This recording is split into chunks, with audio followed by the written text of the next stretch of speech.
미국 증시 분위기를 생생하게 전해드리는 이항영의 월가이드 시간입니다. 오늘도 MTN 이항영 위원과 함께하겠습니다. 안녕하세요. 네, 안녕하세요. 네, 지난주 금요일 시황 분석 먼저 내려볼 텐데 지난주 한 주 동안에는 사실 거센 변동성을 보였던 뉴욕 증시였습니다. 그렇지만 이날만큼은 조금 잔잔하게 움직이면서 마감을 했거든요. 시황 분석부터 내려주시죠. 네, S&P 500은 일단 수요일 날과 목요일 날 많이 올랐고요. 근데 금요일 날은 약간 소폭 올라가면서 결과적으로 보면 3일 연속 반등에 성공했습니다. 다우도 마찬가지인데 다만 나스닥은 약보합 정도에 일단 마감된 한 주간으로 일단 정리할 수 있겠습니다. 유가가 지난주 내내 좀 반등했다는 것도 특징이 되겠고요.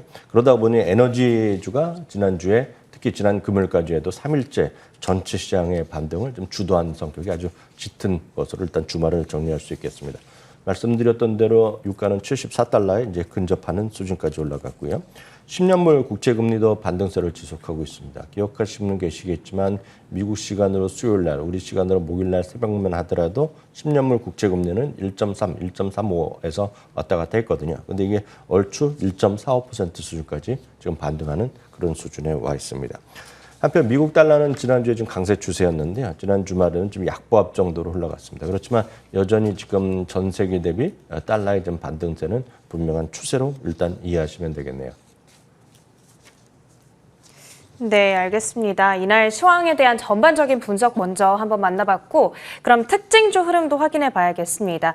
이날 사실 나이키가 크게 떨어지면서 네네. 도대체 무슨 일로 인해서 이렇게 6%나 급락을 했나 아마 들고 계신 분들께서는 많이 궁금해하실 것 같거든요. 어떤 소식이 있었나요? 네, 맞습니다. 저희가 금요일날 새벽에 이제 속보로만 전해드렸었는데요. 매출이 이제 기대 이하가 났죠. 이익은 이제 맞췄지만 매출이 이제 기대 이하. 그리고 이번 3분기에 대해서 약간 가이던스도 좀 실망스럽습니다.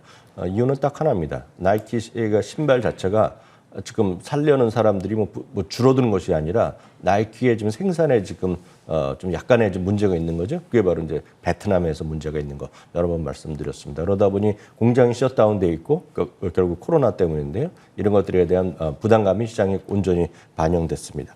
뱅크 오브 아메리카를 비롯해서 최소한 4곳이 목표 주가를 내렸습니다. 뱅크 오브 아메리카는 168에서 160달러 내린 흐름이 되겠고요.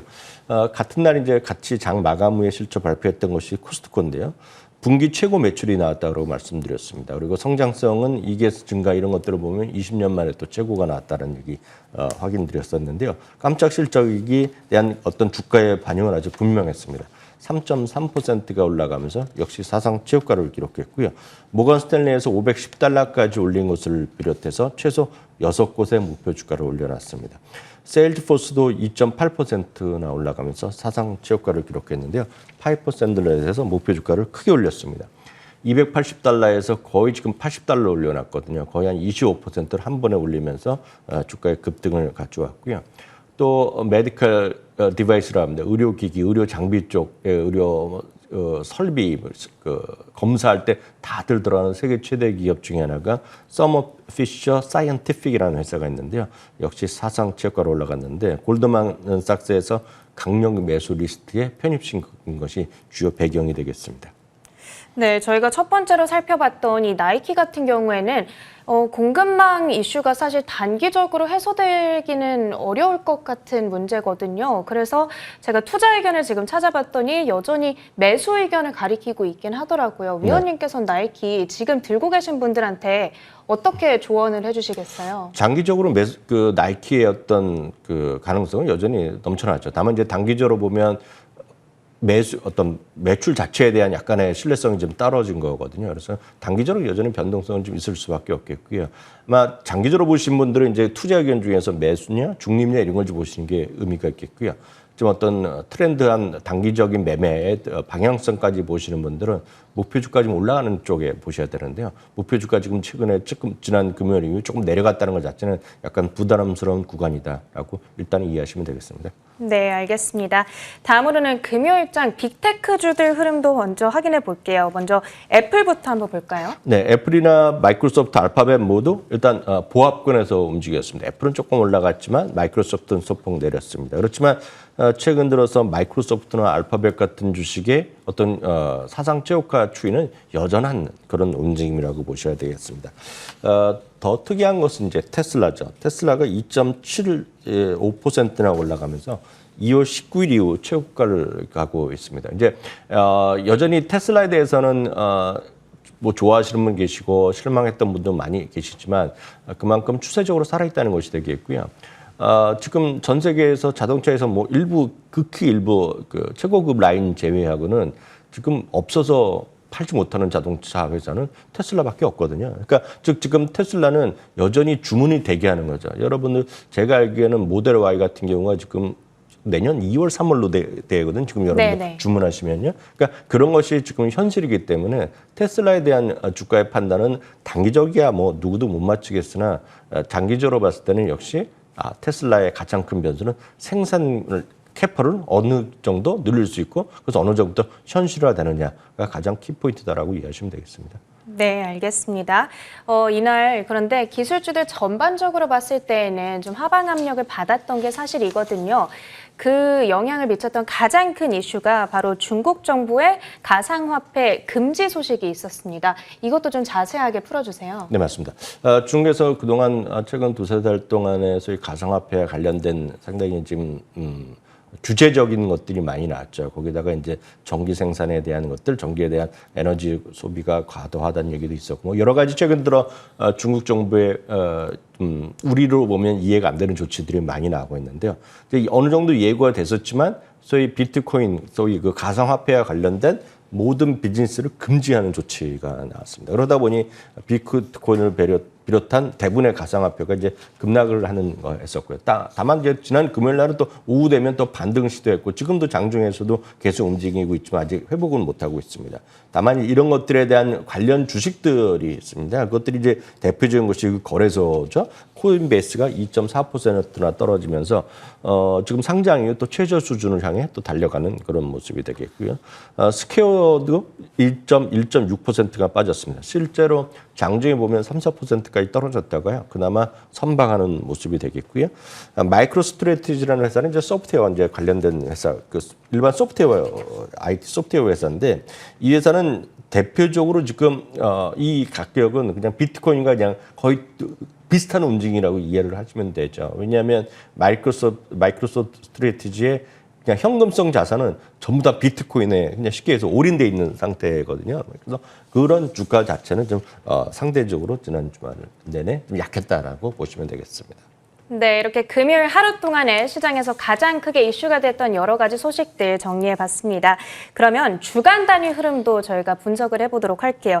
주간 단위로 업앤다운이 굉장히 심하기는 했지만 그래도 결국에는 플러스로 마감을 했네요. 네, 맞습니다. 많은 분들이 이제 이런 결과치를 보여드리지 않으면 지난 월요일 날 물론 미국 주식을 안 하신 분들도 아마 우리는 연이었지만 미국 시장이 지금 급락했던 거. 역시 이 모든 것이 홍다그룹에부터 출발 그리고 중국에서 여러 가지 이슈 그래서 부도가 나니 파산이 되고 뭐 미국의 달러화는 이자를 못 갚고 뭐 위안화만 갚았다 그리고 그런 뉴스가 아마 지난 주말까지도 계속 지금 와 있지 않습니까? 그래서 결국 파산이 될 거다 안 된다 여러 가지 얘기가 있기 때문에 큰 변동성이 있었습니다. 그래서 그것이 큰 변동성이 있던 것이 월요일 날과 특히 화요일 날이었는데 지금 이 보여드린 그림은 S&P 500과 다우지수, 나스닥의 딱 지난 한 주간의 흐름이거든요. 딱 보시면 S&P 500과 다우지수는 결론적으로 보면 각각 0.6%와 0.5%가 올라갔고요. 나스닥은 그냥 0.001%가 올랐다고 보시면 되겠습니다. 그러니까 불과 4, 5%가 올라갔기 때문에 큰 의미는 없었지만 플러스냐 마이너스냐 보면 분명히 플러스가 난 것이 지난 3대 지수의 모두 움직임이 되겠고요. 결론적으로 보면 연초 대비 다우지수는 13.7%가 올라갔고요. S&P 500은 20% 넘은 적도 있었지만 지금은 18.60%가 올랐습니다. 나스닥은 16.8%가 올라간 채 지난 한 주간을 마감했고 이번 올해 들어서의 흐름이 되겠습니다. 두 가지 정도의 우리가 기술적 얘기를 할 수 있어 보입니다. 지난주 월요일 날 기준으로 보면은요, S&P 500이 드디어 올해 들어서 최고치 대비 지금 5% 이상 떨어지는 모습을 보여줬었는데 이게 바로 회복하는 모습이 되겠고요. 고점 대비 지금 2%가 안 됩니다. 그래서 언제라도 다시 올라갈 수 있는 그런 모습이 되겠고요. 50일선도 마찬가지인데요. 지난 50일 이동평균선을 그러니까 지지난주 금요일 날 깨졌었는데요. 지난주 목요일자로 회복하는 모습. 그렇기 때문에 50일선 물론 2일선 여유가 있지만 50일선은 이제 미국에서는 단기선이라고 봅니다. 그래서 많은 분들이 이제 미국 주식을 익숙하지 않고 한국 주식을만 보셨던 분들이라면 무슨 50일선은 초장기선이지 무슨 단기선이야 그러지만 미국에서는 5분봉, 25분 이런 거 별로 5일선, 21선 별로 보질 않습니다. 의미가 네. 없다라고 보고 있거든요. 그래서 미국은 단기가 50일선입니다. 그러니까 50일선이라는 거에 뭡니까? 50일선이라는 건 거의 지금 두세 달 되는 거 아닙니까? 지금요? 거래일수이기 때문에. 그럼 이제 200일선이거든요. 그 다음 중장기선이 200일선이기 때문에 그만큼 미국은 단기적인 기술적 흐름보다는 좀 중장기적으로 보는 것이 미국의 어떤 흐름이라고 보셔야 되겠고요. 섹터별로 보면 에너지와 금융, 기술주가 주간 단위로 보면 상승세가 뚜렷한 것이 하나의 흐름이 되겠습니다. 주요 종목군별로 보면은요, 대표적으로 엑슨모빌이 4% 이상 올라갔습니다. 그리고 마스터카드, 비자 이런 것들이 올라갔는데 있고요. 아메리칸 익스프레스 이런 것들이 다 전부 다 회복하는 모습을 보여주었습니다. 은행주의 대표적인 것들 뭐 다 마찬가지 흐름인데요. 뱅크 오브 아메리카가 4% 올라갔고요. 보잉이 3.7% 올라갔습니다. 지난주에 여행 관련주의 반등이 좀 있었고 그런 기대감이 있었습니다. 그런 것들이 보잉 주가에도 회복에도 큰 역할을 했고요. 말씀드렸다시피 테슬라가 많지는 않지만 꾸준하게 올라가는 모습을 보여줬습니다. 반대로 이제 실적에 대한 약간의 좀 앞으로 실적에 대한 걱정 이런 것들이 좀 나오면서 페덱스가 좀 많이 떨어졌고요. 실적은 좋았지만 뭐 워낙 주가 많이 올해 들어서 크게 올라갔기 때문에 좀 쉬어가는 차익 매물이 나온 것이 어도비 시스템입니다. 4.8% 떨어졌고요. 앞서 잠시 얘기했던 나이키도 결국 주간 단위로 보면 4% 이상 떨어졌습니다. 한편 디즈니는 이제 기억하시는 분 계시겠지만 저희가 이제 연휴 때인데요. 나이키에 대해서 IR을 통해서 소위 나이키의 그 디즈니 플러스의 순증이 좀 약간 둔화될 수 있다 이런 얘기가 경고성을 회사에서 하면서 디즈니도 주간 단위로 4%가 떨어졌네요.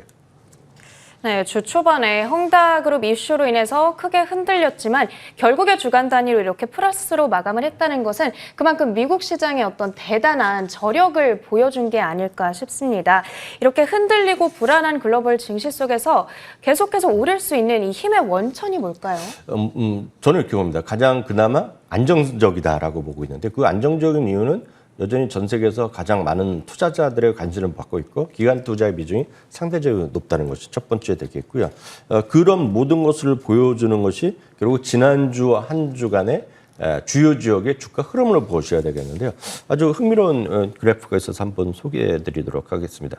지난 한 주간에 보면 그 52주 고점 대비 가장 많이 평균적으로 하락한 지역 중에 하나가 상대적으로 보면 이머징 마켓입니다. 이머징 마켓은 평균적으로 지수가 15%까지 떨어졌었고요.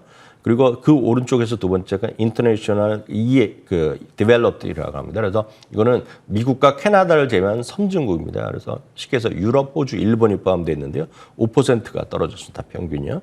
미국의 소형주도 러셀 2000 기준인데요. 9%나 그 고점 대비 떨어졌던 반면에 S&P 500은 5%거든요. 그래서 이것은 무슨 의미냐면 단기적인 어떤 지역별로 큰 차이 중에서도 역시 미국이나 선진국이 좀 변동성이 적다라고 보셔야 되겠고요. 참고적으로 회색 그래프는 전부 다 각 지역의 지수가 아니라 주가 자체들입니다. 500개면 500개, 200개면 200개 전체 주가의 단순 평균이기 때문에 단순 평균보다 지수가 상대적 변동성이 적은 거는 지수는 이제 시가총액 기준이기 때문에 그렇다라고 일단 이해하시면 되겠습니다. 네, 마지막으로는 이번 한 주간 증시 일정과 대응 전략까지 챙겨보도록 하겠습니다. 다양한 경제 이슈들이 예정되어 있는데요. 어떤 이슈에 가장 주목하면 좋을까요? 네, 이번 주에는 큰 어떤 새로운 어떤 경제 지표가 별로 나올 건 없습니다.